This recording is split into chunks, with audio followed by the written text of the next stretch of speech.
Good morning everyone. কেমন আছো তোমরা সকলে? আশা রাখি তোমরা সকলে খুব ভালো আছো। তো তার আগে আমি সরি চেয়ে নিচ্ছি তোমাদের কাছ থেকে, কেন কি আজকে ব্লগটা দিতে অনেকটা লেট হয়ে গেল। আমার নেট শেষ হয়ে গেছিলো, এই যে নেট রিচার্জ করার পরে তারপরে কিন্তু আমি বসলাম এডিট করতে। আর নেট না থাকলে না মনটা ভীষণ খারাপ হয়ে যায়, কারণ তোমাদের সঙ্গে না কথা বলতে পারলে আমার ভালো লাগে না, আর এটা অভ্যাস হয়ে গেছে। তো যাই হোক, আমার সকল বন্ধুদেরকে জানাই অনেক অনেক ওয়েলকাম। আর আশা রাখি আজকে ব্লগটি অবশ্যই প্রতিদিনের মতন তোমাদের ভালো লাগবে। আর এখন প্রায় ওই 2টো বাজে, তো এখন আমি বসেছি এডিট করতে, এডিট প্রায় শেষ। ভয়েস ওভার দিচ্ছি, তোমাদের সঙ্গে কথা বলছি, আর ব্লগটা একটু দেরি হয়ে গেল, তার জন্য সত্যি অনেক অনেক দুঃখিত। চলো, সকাল সকাল তো উঠে পড়েছিলাম, আর এদিকে দেখো আমার বেডরুমটা গুছিয়ে নিয়েছি মুখটুক ধুয়ে এসে।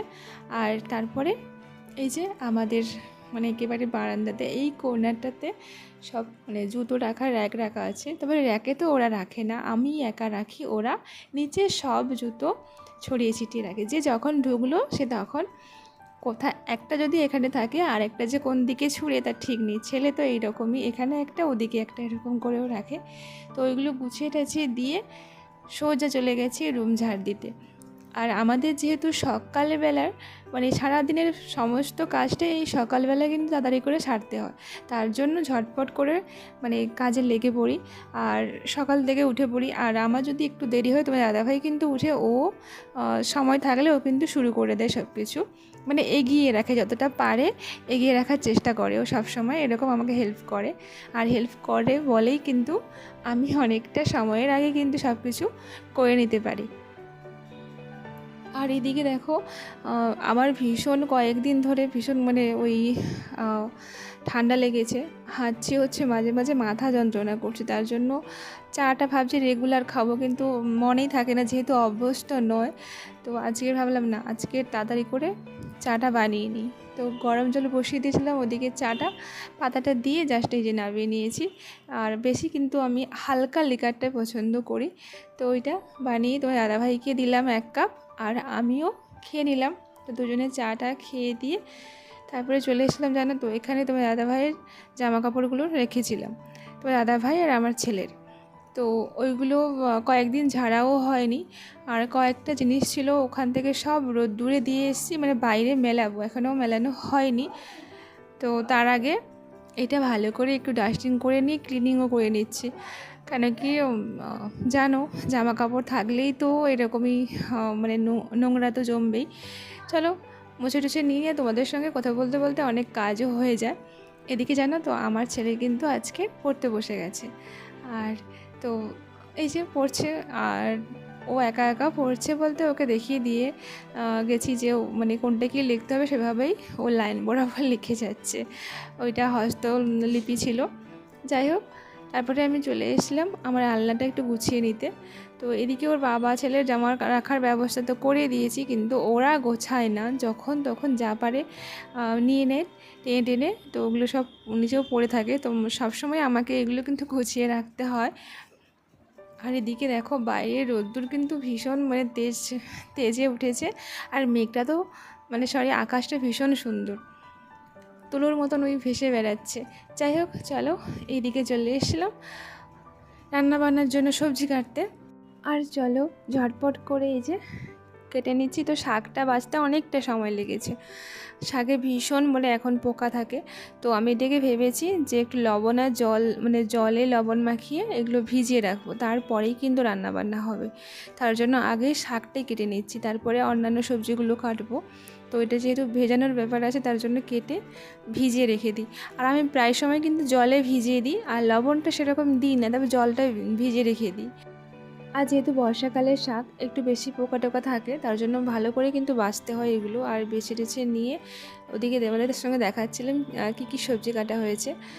তো তারপরে চলে এসেছিলাম চালটা নিয়ে নিতে, আর ভাতও বসানো হবে। তো সকালবেলা তো কয়েকটা কাপ ছিল, তো ওইগুলোও গুছিয়ে নিচ্ছি। ফাঁকে ফাঁকে মানে কাজের ফাঁকে ফাঁকেই কিন্তু সব কিছু গুছিয়ে গেছে। এভাবে নিতে হয় টুকটাক করে, কোনো কিছু এদিক ওদিক করে রাখা যাবে না। কারণ এগুলো যেহেতু মানে কাপ প্লেট, তো আমার ছেলে কিন্তু টানলেই পড়ে গেলে ভেঙে গেল, তো এটাই একটা সবসময় ভয় থাকে। আর এদিকে গুছিয়েও দিয়েছি চায়ের যে কৌটোটা, ওইগুলো গুছিয়ে টুছিয়ে নিচ্ছি। আর খেজুর প্যাকেটটা তো অনেক দিন থেকে ঘরের মধ্যে আছে, তবে খাওয়া হচ্ছে না। ভাবলাম আজকের এখানেই রেখে দিই, সবার সামনে থাকলে হয়তো খাবে।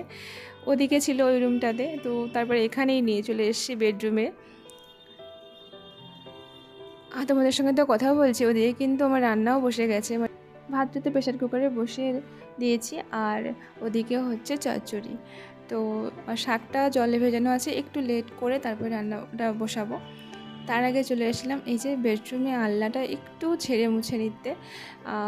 প্রত্যেকদিন ঝেড়ে রাখলে তাহলে কিন্তু মানে বেশি নোংরাও হয় না, যেহেতু তো ওটা বেডরুমে তো প্রায় সময় এদিকে ঝেড়ে রাখা হয়। আর এরই ফাঁকে চলে এসেছিলাম ছেলের বই গোছাতে। ছেলের পড়াশুনো হয়ে গেছে, আজকে স্কুল যাবে। তো আজকে শিক্ষক দিবস ছিল, তো যাই হোক কয়েকটা বই দিচ্ছি, মানে টিফিনের আগের ক্লাসগুলোর ওই রুটিন দেখে বইগুলো দিয়ে দিচ্ছি।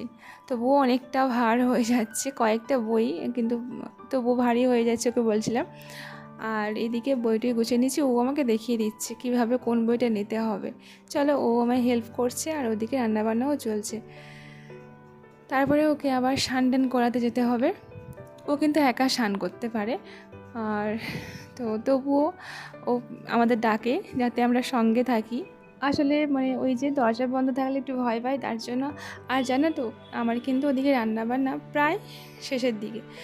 আর তারপরে কিন্তু মাঝখানে অনেকটা সময় অতিবাহিত হয়েছে। ছেলের স্নান টান করিয়ে নিয়ে এসে সোজা খাবার টাবার নিয়ে যে বসে গেছি খাওয়াতে। আর ওর এই যে খাওয়ার দেখলে যা হয়, মানে খেতেই চায় না। আর এই মানে প্রায় ওই 10টা মতন বাজে, তো এই সময়টাও খেতেও চায় না। আরও একটু ভাত মানেই ও জানে দুপুরে খেতে হয়, আর সকালে ওই হালকা মুড়ি টিফিন, যেটা আমরা করি রেগুলার, তো ওইটাই ও ফলো করে। যেহেতু স্কুল যায় তাই আমরা একটু ভারী খাওয়াটা দেওয়ার চেষ্টা করি। আর আমাদের কিন্তু এরকমই সকালবেলা, মানে সকাল থেকে 10টার মধ্যে প্রায় সব কাজই, মানে দুপুরের রান্নাবান্না সব কিছুই কমপ্লিট হয়ে যায়, সব প্রায় কাজই আমাদের হয়ে যায়। তো এই দেখো, এখন ওকে রেডি করিয়ে দিচ্ছি, স্কুল নিয়ে যাবে ওর বাবা স্কুল যাবে, তো তার আগে ওকে নামিয়ে দিয়ে তারপরে তোমার দাদাভাইও স্কুল চলে যাবে। আর ওকে বলছিলাম আজকে যেহেতু শিক্ষক দিবস, তুমি স্যারদেরকে সবাইকে প্রণাম করবে। তো ও সেটা এই যে শুনছে আর বলছে ঠিক আছে, প্রণাম করবে। আর এই যে দেখো, স্কুল যাওয়ার আগে সব আমাকে অনেকবার বলবে, মা তুমি তাড়াতাড়ি আনতে যাবে আমায়। আর আমি বলছি যে আজকে তো একটু সময় লাগবে, 1টার দিকে ছুটি হয়ে যাবে, তো আমি চলে যাব। যাই হোক, ছেলেকে তো অনেক সময় লেগেছে বুঝে টুঝে স্কুলে পাঠাতে। আর এদিকে দেখো চলে এসলাম, কয়েকটা যে ওই আলনাতে শাড়ি ছিল ওইগুলো সব রোদ্দুরে দিয়ে দিচ্ছি। তো যাই হোক, এতক্ষণ ধরে আমার যে সকল মিষ্টি বন্ধুরা ভিডিওটি কন্টিনিউ করছিল, তোমাদেরকে অসংখ্য অসংখ্য ভালোবাসা। আমার পরিবারের নতুন বন্ধুদেরকে অনেক অনেক ওয়েলকাম, অনেক ভালোবাসা। ভিডিওটি ভালো লাগলে অবশ্যই লাইক কমেন্ট করে দিয়ে জানিও। চাইলে আমার এই ছোট্ট পরিবারের একজন মিষ্টি সদস্যই থেকে যেতে পারো। চলো, আজকের ব্লগটা তো এই পর্যন্ত রাখলাম। সকলে খুব ভালো থেকো, দেখা হবে আবার নতুন আরও একটি ব্লগের সাথে। টাটা। তার আগে আকাশটা তোমাদের সঙ্গে শেয়ার করছি, দেখো।